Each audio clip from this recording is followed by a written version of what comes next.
Hello అండి, welcome back to my channel.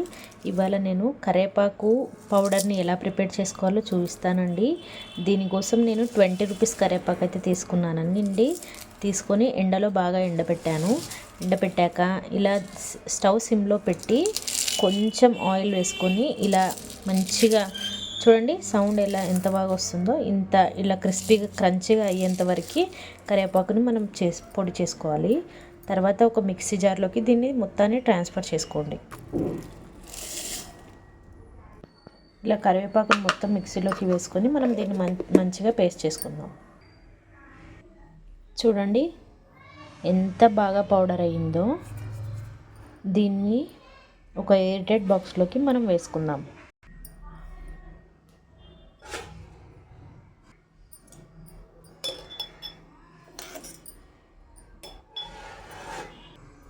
చూడండి, ఇలాంటి ఒక ఎయిర్టైట్ కంటైనర్ తీసుకొని గ్లాస్ జార్లో స్టోర్ చేసి మీరు ఇది ఎన్ని రోజులు వస్తే అన్ని రోజులు వాడుకోవచ్చండి ఈ కరివేపాకు పొడి.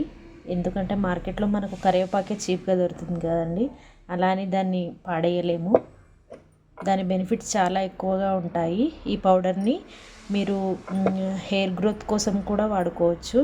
కొబ్బరి నూనెలో ఈ పౌడర్ని ఒక స్పూన్ ఈ పౌడర్ని కలుపుకొని ఫిల్టర్ చేసి తలకి పెట్టుకోవచ్చు. అలాగే ఇది ఎండలేనప్పుడు కూడా ఇది చేసుకోవచ్చు అండి. ఎలాగో ఇప్పుడు నేను మీకు చెప్తాను.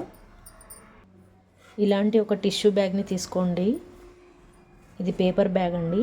ఈ పేపర్ బ్యాగులో కరివేపాకుని తుంచి ఇలా ఉంటుంది కదండి, ఇదంతా తుంచి ఆకులను ఇందులోకి వేసుకొని దీన్ని టైట్గా కట్టేసి ఫ్రీజర్లో పెట్టుకోవచ్చు. లేకపోతే మీకు కింద ఫ్రూట్ బాక్స్ ఉంటుంది కదా, అందులో కూడా పెట్టుకోవచ్చు. అందులో పెట్టుకొని ఒక 3-4 డేస్కి చూస్తే మన కరివేపాకు అంతా డ్రై అయిపోతుంది.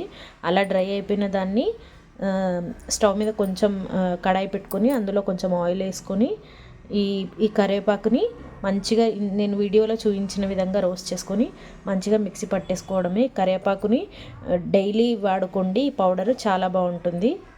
నా వీడియోస్ కనుక మీకు నచ్చినట్లయితే ప్లీజ్ నా ఛానల్ని సబ్స్క్రైబ్ చేసుకోండి. నన్ను ఎంకరేజ్ చేయండి. Thank you. Please do subscribe my channel.